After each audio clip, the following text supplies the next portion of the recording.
E aí, pessoal, vamos lá então.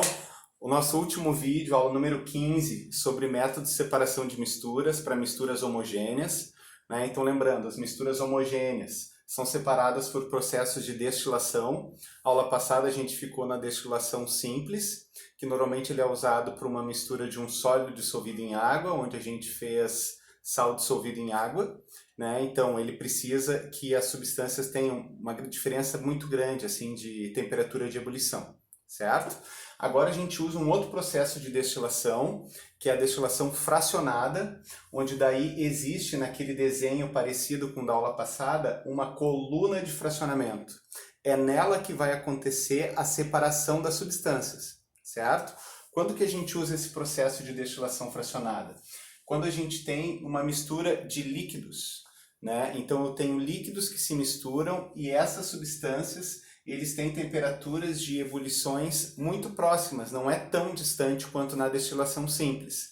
Aqui a gente vai fazer um exemplo de uma mistura de água e álcool, né? Lembrando que o álcool, a temperatura de ebulição é 76 graus e a água, a temperatura de ebulição é 100 graus.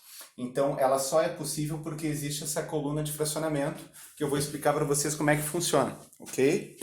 Então, aqui o que acontece? A gente tem a mesma coisa, a nossa mistura, o álcool e a água, e aqui ela vai ser aquecida, né? Isso vai ser aquecendo, aquecendo, aquecendo. Qual que vai ser a primeira substância a passar para o estado gasoso? Isso mesmo, a que tem a menor temperatura de ebulição. Então, ela vai começar a subir e a passar pela coluna de fracionamento. Dentro da coluna de fracionamento existem obstáculos. Aqui nessa coluna de fracionamento, o que tem dentro dela são bolinhas de porcelana ou bolinhas de vidro. Então, o que elas servem? Elas servem como obstáculos para esse vapor que está subindo. Então, quando ele começa a subir, ele vai encontrar essa coluna de fracionamento numa temperatura menor do que a que ele está sendo aquecida. Então esse vapor, quando ele sobe, ele condensa, vira líquido de novo e desce. Mas como eu vou controlar bastante essa temperatura que está sendo passada para a mistura, esse vapor vai continuar subindo, subindo, subindo, subindo, subindo, até chegar aqui em cima. Então, quando esse vapor do álcool consegue chegar até aqui em cima, toda essa coluna fica aproximadamente na temperatura de ebulição do álcool, né? Ou seja, então dentro dessa coluna eu tenho a temperatura ideal para o álcool ficar no estado de gás, certo? Se a água em algum momento tentar subir por essa coluna, ela não vai conseguir. Por quê? Porque a temperatura de ebulição da água é 100 graus. Se ela tiver a 76 graus, ela tem que estar no estado líquido. Então, um dos grandes lances da destilação fracionada é cuidar muito bem a temperatura. A temperatura ela não é aquecida, ela não é muito elevada. Ela é mais ou menos parecida com a temperatura do que tem a menor temperatura de ebulição, né?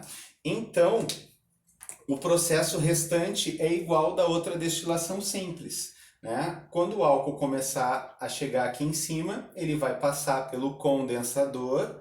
Esse álcool que está no estado de gás vai passar para o estado líquido, condensa e aqui vai acabar saindo álcool puro ou álcool destilado. Quando a gente tem uma bebida destilada, acontece um processo de destilação e daí a gente vai sempre obtendo um álcool mais puro nas bebidas destiladas, né? Tridestilada, ela sofre 3 processos de destilação, certo? No final de todo esse processo que a gente está vendo aqui, ó, o que vai acontecer? O álcool vai ficar exclusivamente aqui e a água vai permanecer exclusivamente aqui nesse recipiente inicial, né? Isso fazendo uma boa regulagem da temperatura, olhando sempre o termômetro para perceber que essa temperatura aqui dentro não aumentar muito, né? Porque se ela começar a aumentar muito, é capaz da água começar a sair junto com o álcool, né? Então precisa ter essa coluna de fracionamento para dentro dela acontecer essa separação das duas substâncias no estado de vapor, né? Isso é a destilação fracionada. O maior exemplo que a gente tem de processo de destilação fracionada é o petróleo. Todos os integrantes mais básicos do petróleo são separados por um processo de destilação fracionada, tipo asfalto, os óleos lubrificantes para carros, automóveis, ônibus, caminhão, querosene, que é o combustível de aviões, gasolina e o gás de cozinha. Peguei os 5 mais simples. Esses 5 mais simples, eles são separados do petróleo, que é uma mistura de vários líquidos juntos, né, por um processo de destilação fracionada. Certo? Então, o que muda dele para simples é essa coluna de fracionamento, certo? Então, daí a gente está finalizando então essas aulas de processos de separação de misturas.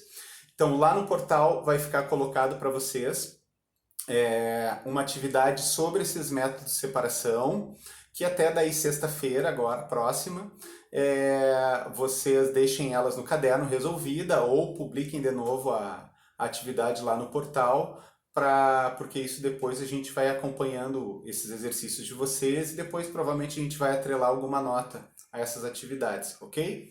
Feito, gente, uma boa semana para vocês e até o próximo vídeo. Grande beijo e fiquem em casa.